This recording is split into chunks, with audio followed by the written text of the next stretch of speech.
வணக்கம். பரபரப்பு மீடியா செய்திகளுக்காக நான் நிரோஷன். இந்த வார தொடக்கத்தில் உக்ரைனிய ஆளற்ற விமான தாக்குதலில் ரஷ்யாவின் தென்மேற்கு முனையில் உள்ள ரஷ்ய மூலோபாய முன்னறிவிப்பு ரேடார் தளம் கணிசமாக சேதமடைந்ததை செயற்கைக்கோள் படங்கள் உறுதிப்படுத்துகின்றன. ரஷ்யாவின் பொது மூலோபாய பாதுகாப்புடன் இணைக்கப்பட்ட ஒரு தளத்தின் மீது தாக்குதல் நடத்தப்படுவது இதுவே முதல் தடவை. எனவே இது உக்ரைன் போரில் ஒரு புதிய மற்றும் அபாயகரமான பரிமாணத்தை சுட்டிக்காட்டுகிறது. குறிப்பாக அணு ஆயுதங்களின் சாத்தியமான பயன்பாடு என்று வரும்போது இது ஒரு முக்கியமான தாக்குதலாக மாறும். காரணம், ரஷ்யாவின் அணு ஆயுதங்களுடன் தொடர்புபட்ட ரேடார் தளம் இது. பிளானட் லேப்ஸில் இருந்து பெறப்பட்ட செயற்கைக்கோள் படம் ரஷ்யாவின் தென்மேற்கு கிராஸ்டோனர் பிரதேசத்தில் உள்ள அர்மாவில் ரேடார் நிலையத்தின் 2 ரேடார் கட்டடங்களில் ஒன்றை சுற்றி குறிப்பிடத்தக்க தாக்குதல் சிதைவுகளை காட்டுகிறது. இவை UHF மற்றும் OTH ரேடார்கள் வைக்கப்பட்டிருந்த தளங்கள். அவை ரஷ்யாவின் அணுசக்தி பாலிஸ்டிக் ஏவுகணை முன் எச்சரிக்கை அமைப்பின் ஒரு பகுதி. செயற்கைக்கோள் படத்தில் காணக்கூடியது இன்று சமூக ஊடகங்களில் வெளிப்பட்ட தரைமட்டத்தில் இருந்து எடுக்கப்பட்ட படங்களுடன் ஒத்துப்போகிறது. இன்று சமூக ஊடகங்களில் வெளிப்பட்ட படங்களில் அர்மாவில் உள்ள 2 கட்டமைப்புகளும் கடுமையான சேதத்தை காட்டுகிறது. ரேடார் வரிசைகள் பொதுவாக மிகவும் உணர்திறன் மற்றும் உடையக்கூடிய அமைப்புகள். ஒப்பீட்டளவில் குறைந்த சேதம் கூட ரேடார்கள் முழுமையாக செயலிழந்த நிலைக்கு செல்ல வழிவகுக்கும். அத்துடன் அவை ரேடார்களை நீண்ட காலத்திற்கு செயலிழக்க செய்யும் என்பது குறிப்பிடத்தக்கது. பிளானட் லேப்ஸ் படம் எடுக்கப்பட்ட தேதி அர்மாவின் மீதான தாக்குதல் மே 22 மற்றும் மே 23 இடையில் நடந்ததாக ஆரம்ப அறிக்கைகளுடன் ஒத்துப்போகிறது. இந்த காணொலியை நாம் தயாரிக்கும் நேரத்தில் அர்மாவின் மீதான தாக்குதலுக்கு உக்ரைனிய அதிகாரிகள் பகிரங்கமாக பொறுப்பேற்றதாக தெரியவில்லை. ரஷ்ய அரசாங்கத்திடமிருந்து அதிகாரப்பூர்வ அறிக்கைகள் எதுவும் வெளியானதாகவும் தெரியவில்லை. உக்ரைனிய படைகள் கடந்த காலங்களில் ஆளற்ற விமானங்களை பயன்படுத்தி அசோவ் கடலின் குறுக்கே அமைந்துள்ள கிராஸ்டோனர் கிராய்க்குள் பல இடங்களை குறிவைத்தன. ஆனால் உணர்திறன் உள்ள ரேடார் தளத்தை குறிவைத்தது இதுவே முதல் தடவை. உக்ரைனிய படைகள் அர்மாவிரை குறிவைக்க காரணம் என்னவாக இருக்கலாம்? இந்த ரேடார்கள் அணு ஆயுதங்களுடன் தொடர்புடையவை என்ற போதிலும் அனைத்து பாலிஸ்டிக் ஏவுகணைகளையும் காட்டக்கூடியவை. அமெரிக்கா வழங்கிய இராணுவ தந்திரோபாய ஏவுகணை அமைப்பு ATACMS ஏவுவது குறுகிய தூர பாலிஸ்டிக் ஏவுகணைகள். உக்ரைனின் ATACMS தாக்குதல்கள் குறித்து முன்கூட்டியே எச்சரிக்கையை வழங்க உதவும் தளத்தின் திறனை சேதப்படுத்துவது காரணமாக இருக்கலாம் என்று ஊகிக்கலாம். இந்த ஆண்டின் தொடக்கத்தில் ATACMSின் புதிய தவணையை ரகசியமாக பெற்றதிலிருந்து உக்ரைனிய ஆயுதப்படைகள் அந்த ஆயுதங்களை பயன்படுத்தி ரஷ்ய விமான தடங்கள், வான் பாதுகாப்பு மையங்கள் மற்றும் பிற இலக்குகளுக்கு எதிராக நடத்தும் தாக்குதல்கள் நல்ல விளைவுகளை ஏற்படுத்துகின்றன. ATACMSின் சமீபகால தொகுதி உக்ரைனின் இராணுவத்திற்கு முன்னர் வழங்கப்பட்டதை விட நீண்ட தூர பதிப்புகள். அவை அதிக ரஷ்ய இலக்குகளுக்கு ஆபத்தை ஏற்படுத்துகின்றன.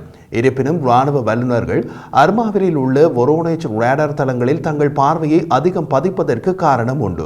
இது ரஷ்யாவின் முக்கிய ரேடார் தளம் என்பதையும் கடந்து உக்ரைனின் போருக்கு முன்பே கடந்த காலத்தில் பல நடவடிக்கைகளுடன் தொடர்புபட்டது. உதாரணமாக 2013ஆம் ஆண்டில் லிபியாவிலிருந்து மத்திய தரைக்கடலில் ஏவப்பட்ட ஏவுகணைகளை இதே ரேடார் தளம் கண்டறிந்ததாக ரஷ்ய அதிகாரிகள் அப்போது தெரிவித்தனர். 2 ரேடார்களின் கவரேஜ் பகுதியின் வடக்கு விளிம்பு கிரிமியா தீபகற்பத்தை உள்ளடக்கியதாக கூறப்படுகிறது. இந்த ரேடார்கள் முதன்மையாக பாலிஸ்டிக் ஏவுகணை ஏவுதல்களை வெகு தொலைவில் இருந்து கண்டறியும் விதத்தில் வடிவமைக்கப்பட்டுள்ளன. அந்த தாக்குதல் 23ஆம் தேதி நடந்த போதிலும் தாக்குதல் இலக்கு பற்றிய விவரங்கள் இப்போதுதான் வெளியாகியுள்ளன. மற்றொரு பக்கத்தில் நேற்றிரவு உக்ரைன் கிரிமியாவில் உள்ள ரஷ்ய ராணுவ வளாகத்தை அமெரிக்கா வழங்கிய நீண்ட தூர ஏவுகணைகள் மூலம் தாக்கிய தகவல் வெளியாகியுள்ளது. இது ரஷ்ய போர் இயந்திரத்தை மெதுவாக்கும் நோக்கில் உக்ரைனின் பெருகி வரும் தொடர் தாக்குதல்களில் சமீபத்திய தாக்குதல். இந்த ஏவுகணை தாக்குதல் கிரிமியாவில் உள்ள அலுஷ்டா நகரில் உள்ள ரஷ்ய வான் பாதுகாப்பு படைகளின் தகவல் தொடர்பு மையத்தை தாக்கியதாக உக்ரைன் பாதுகாப்பு அதிகாரி ஒருவர் தெரிவித்தார். கிரிமியா சமூக ஊடக சேனல்கள் கடலோர நகரத்தில் பல வெடிப்புகளை அறிவித்தன. ஒரு காணொளி ஒரு பெரிய குண்டுவெடிப்பை காட்டுகிறது, ஆனால் சேதத்தின் அளவை உடனடியாக அறிந்து கொள்ள முடியவில்லை. வடக்கு மற்றும் கிழக்கு முனைகளில் ரஷ்ய படைகளை தடுத்து நிறுத்த உக்ரைன் போராடி கொண்டிருக்கும் வேளையில் இராணுவ தந்திரோபாய ஏவுகணை அமைப்பு ATACMS கிரிமியாவில் ரஷ்யாவின் பிடியை அச்சுறுத்தும் விதத்தில் வான் பாதுகாப்பு அமைப்புகள் போன்ற அதிக மதிப்புள்ள இலக்குகளை தாக்க உக்ரைனை அனுமதித்துள்ளது. கிரிமியாவின் ரஷ்ய ஜெட் போர் விமானங்கள் மற்றும் போர்க்கப்பல்களும் உக்ரைனால் இலக்கு வைக்கப்படுகின்றன.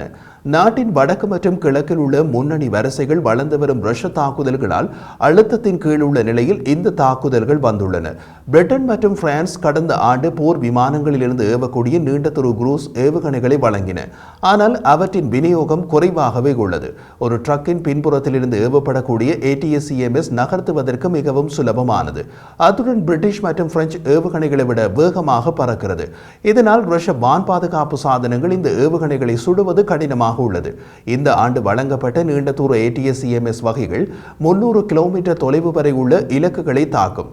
ரஷ்யாவுக்குள் எண்ணெய் சுத்திகரிப்பு ஆலைகள் மற்றும் மின் உள்கட்டமைப்பை தாக்குவதற்கு உள்நாட்டில் தயாரிக்கப்பட்ட வெடிக்கும் ஆளற்ற விமானங்களையும் உக்ரைன் பயன்படுத்தியுள்ளது. உக்ரைனிய அதிகாரிகளின் கூற்றுப்படி கடந்த மாதம் தென்மேற்கு ரஷ்யாவில் உள்ள ஒரு விமான தளத்தில் பல ரஷ்ய போர் விமானங்களுக்கு சேதம் விளைவித்த போதிலும் அவர்களின் வரையறுக்கப்பட்ட வெடிபொருளின் அளவு கடினப்படுத்தப்பட்ட ராணுவ இலக்குகளுக்கு எதிராக குறைவான செயல்திறன் கொண்டது. ATACMS உட்பட அமெரிக்கா வழங்கிய ஆயுதங்களை ரஷ்ய நிலப்பரப்பில் தாக்குவதற்கு உக்ரைன் பயன்படுத்துவதை ஜோ பைடன் நிர்வாகம் தடை செய்துள்ளது. ஆனால் கிரிமியா சர்வதேச சட்டத்தின்படி உக்ரைனின் ஒரு பகுதி என்பதால் கிரிமியாவில் உள்ள ரஷ்ய ராணுவ இலக்குகளை அமெரிக்க தயாரிப்பு ஆயுதங்களை கொண்டு தாக்கலாம். உக்ரைனிய அதிகாரிகளின் கூற்றுப்படி ATACMS-இன் நீண்ட தூர மாறுபாட்டின் உக்ரைனின் முதல் பயன்பாடு ஏப்ரல் மாதத்தில் கிரிமியாவில் உள்ள ஒரு விமான நிலையத்தை தாக்கியது.